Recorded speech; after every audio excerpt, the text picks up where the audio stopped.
Otep à tous ceux, bien-aimés frères et sœurs, l'Ukraine, ce matin, a frappé très fort à Moscou.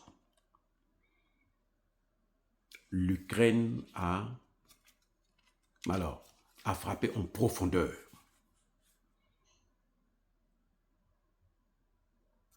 Parce que quand tu touches Moscou, c'est que là, tu es vraiment en profondeur dans la Russie. Et il a touché une raffinerie qui alimente en électricité, en carburant, toute la ville, une bonne partie, 38% de la capitale russe. Cette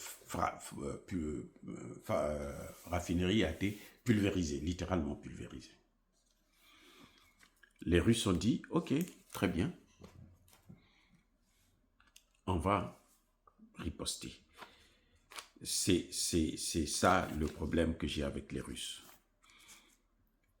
Un entrepôt militaire, plusieurs entrepôts militaires ont été frappés par l'Ukraine. Et un dépôt d'armes a été envoyé au repos éternel. Ce que l'Ukraine oublie, c'est que l'Ukraine n'a pas de système de défense.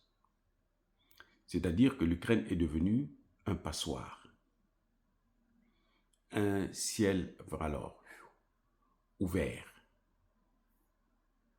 C'est un beurre. Comme vous prenez le beurre là, vous mettez le couteau, ça traverse, ça rentre tranquillement.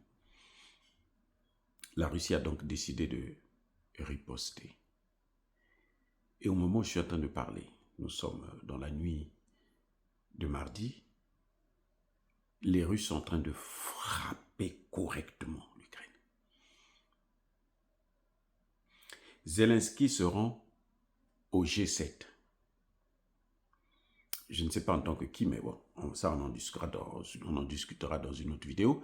Il se rend au G7 pour solliciter l'aide. Il a besoin de plus d'armes. Il a besoin que l'on accroisse les sanctions contre la Russie parce qu'il estime qu'il doit affaiblir la Russie et il faut donc qu'on puisse faire plus de pression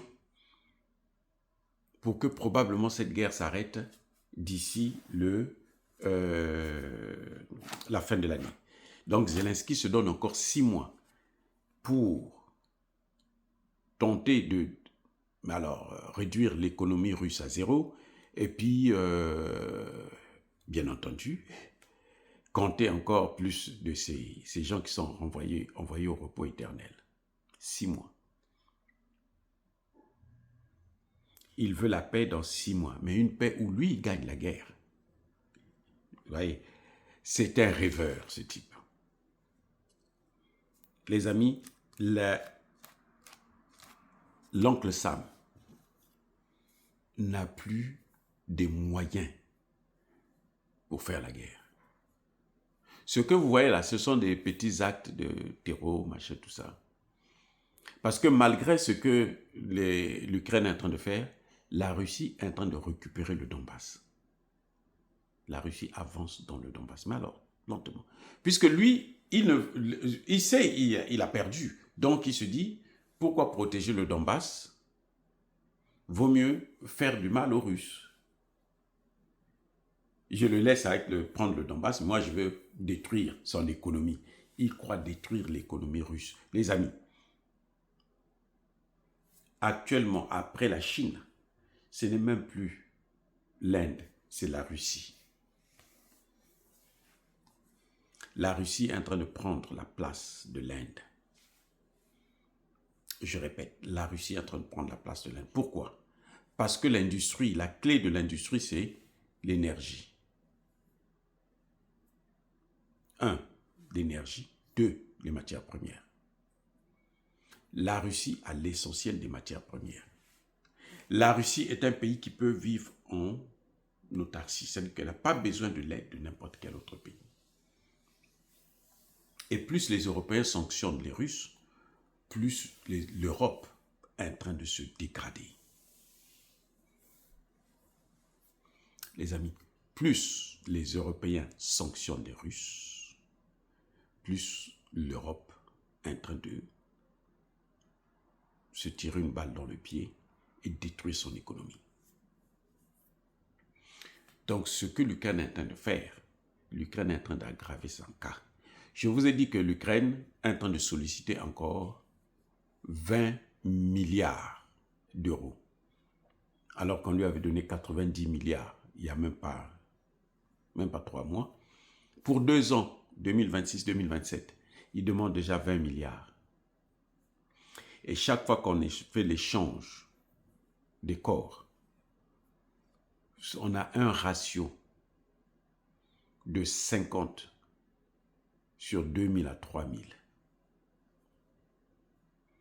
L'Ukraine est parfois obligée de prendre des civils pour donner, offrir.